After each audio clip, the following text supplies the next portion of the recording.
ചെയ്യുകയാണെങ്കിൽ ഈ രാഷ്ട്രീയ പ്രവർത്തനം അവസാനിപ്പിക്കുന്നതാണ്. അന്തസ്സില്ലാത്ത വർത്താനം ഇതിന് ചില പറഞ്ഞു. ആളെ ഒളിപ്പിച്ച സ്ഥലം നിങ്ങൾ കൃത്യമായിട്ട് അന്വേഷിച്ചു നോക്കും. വയനാട്ടിലെ ചില കോൺഗ്രസ് നേതാക്കന്മാരെ വീട്ടിലാണ് ഒളിപ്പിച്ച് പ്രതികളുണ്ടായത്. നിങ്ങൾ കൃത്യമായിട്ട് അന്വേഷിച്ചു നോക്കും. ഞങ്ങളത് പറയാത്തെന്താ?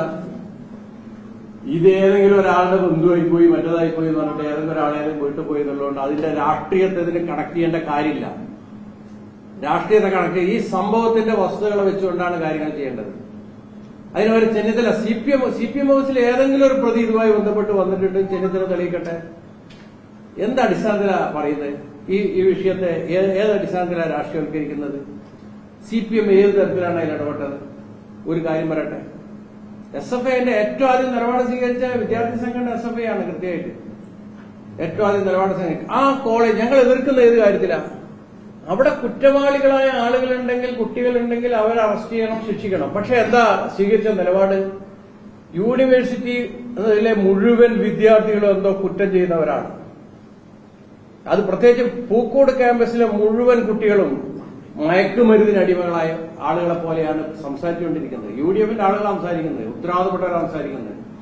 അതിനകത്ത് തോന്നിയാസ് ചെഗ്വേരന്റെ ചിത്രം കണ്ടപ്പോ IC ബാലകൃഷ്ണൻ സിദ്ദിഖും പറഞ്ഞത് മുഴുവൻ തോന്നിയാസ ചവറിൽ നിന്നാണ്. ചെഗ്വേരെന്താ തോന്നിയാസ?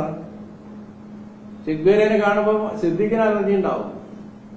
മയക്കുമരുന്നിനെ കുറിച്ചൊക്കെ പറയാൻ, മദ്യവും മയക്കുമരുന്നിനെ കുറിച്ചൊക്കെ പറയാൻ സിദ്ദിഖിന് എന്താ അർഹതയുള്ളത്? സത്യത്തിൽ എന്താ അർഹതയുള്ളത്? ഇവിടെ ഓടിയതല്ലേ റെയിൽ ഇഷ്ടം പോലെ അല്ലേ? വിദേശത്ത് പോയിട്ടില്ലേ? ഓടിയതല്ലേ? ഇത്ര എല്ലാ വൃത്തികേടുകൾക്കും കൂട്ടുനിൽക്കും. കൂടെ കൊണ്ടുനടക്കുന്നവര് ഞങ്ങൾ നേരത്തെ പറഞ്ഞ സൈസ് ആളുകൾ. ഞങ്ങൾ പുറത്താക്കിയതാ, തെറ്റ് ചെയ്തിട്ട് പാർട്ടിയിൽ നിന്ന് പുറത്താക്കിയ ആളെ കൊണ്ടുനടക്കുന്നതെന്ന് കോൺഗ്രസ് എമ്മാരി ആളുകളെ ഞങ്ങളെ നിലപാടെടുത്തില്ല.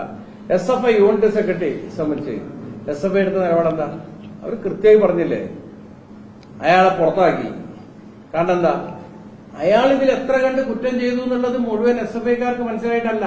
പക്ഷെ ഈ കാര്യത്തിൽ അയാൾ അവിടെ ഉണ്ടായിരുന്നല്ലോ. ഒരടിയാണെങ്കിലോ രണ്ടടിയാണെങ്കിലോ 10 അടിയാണെങ്കിലോ ഈ വിദ്യാർത്ഥിയെ തല്ലുമ്പോൾ SFIയുടെ ഒരു യൂണിറ്റ് സെക്രട്ടറി ആ സ്ഥലത്തുണ്ടായല്ലോ. അയാൾ അത് തടയാൻ ബാധ്യസ്ഥനാണ് എന്ന ആ ഉത്തരവാദിത്തം ഏറ്റെടുത്തിട്ടാണ് SFI അയാളെ പുറത്താക്കിയത്. വെറുതെ പുറത്താക്കിയല്ല. ഒരു SFIയുടെ യൂണിറ്റ് സെക്രട്ടറിക്കും ഒരു ഉത്തരവാദിത്തമുണ്ട്.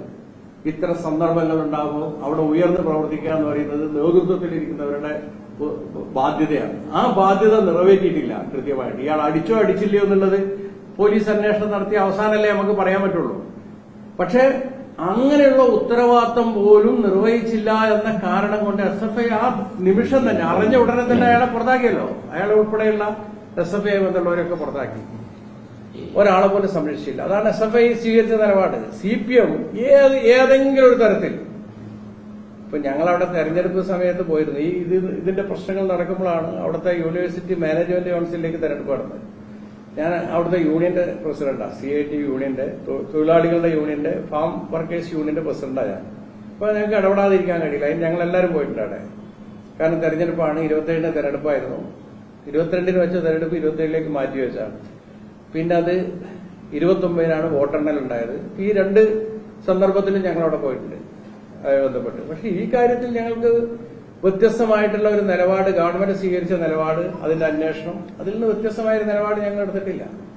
പക്ഷെ പറഞ്ഞുകൊണ്ടിരിക്കുന്നത് കേൾക്കുമ്പോൾ സത്യത്തിൽ ഞാൻ ഇടയ്ക്കൊന്ന് ആലോചിച്ച് ഇതെല്ലാം അവസാനിപ്പിച്ചിട്ട് ഇതിനൊരു പച്ച മറുപടി അങ്ങ് പറഞ്ഞിട്ട് നടന്നാലും ഒന്ന്. കാരണം അമ്മാര് തോന്നിയതല്ലേ പറഞ്ഞുകൊണ്ടിരിക്കുന്നത്. ഞങ്ങളൊക്കെ രാഷ്ട്രീയ പ്രവർത്തനം നടത്തുന്നതിന് ഒരു അന്തസ്സും മൂല്യവും ഉയർത്തിപ്പിടിച്ചിട്ട് തന്നെ. അതൊന്നും ഇവരമാരിയല്ല. ഇവരിങ്ങോട്ട് വരിക, എന്നിട്ട് എന്ത് കിട്ടിയാലോ എന്ന് എന്ത് മനസ്സിലാക്കിയിട്ടാ ചെന്നിത്തല വർത്താനം പറഞ്ഞു. തിരുവനന്തപുരത്ത് ഞാൻ ആളെ പറയുന്നില്ല. തിരുവനന്തപുരത്ത് ഒരു UDFന്റെ നേതാവ് വയനാട്ടിൽ വന്നിട്ട് ഈ മരിച്ച കുട്ടീന്റെ വീട് അന്വേഷിച്ചു എന്നാ കേട്ട്. അത്രയുണ്ട്. ഏത് തിരുവനന്തപുരത്ത് ഇവിടെ വന്നിട്ട് മരിച്ചുപോയ സിദ്ധാർത്ഥിന്റെ വീട്ടിലൊന്ന് പോകണം എന്ന് പറഞ്ഞിട്ട് വന്നു എന്നാ പറഞ്ഞ ഇവിടെ ഒരാള്. അത്രയും ആത്മാർത്ഥതയില്ലാത്ത നിലപാടാണ് കോൺഗ്രസിന്റെ നേതാക്കൾ ഇക്കാര്യത്തിൽ സ്വീകരിച്ചുകൊണ്ടിരിക്കുന്നത്. അത്ര ആത്മാർത്ഥമില്ലാത്ത നിലപാട്. ഇത് തിരുവനന്തപുരത്ത് വയനാട്ടിൽ വന്നിട്ട് സിദ്ധാർത്ഥിന്റെ വീട് അന്വേഷിച്ച നേതാവുണ്ട് എന്ന് എന്നോട് ഒരു കോൺഗ്രസ് നേതാവ് പറഞ്ഞു.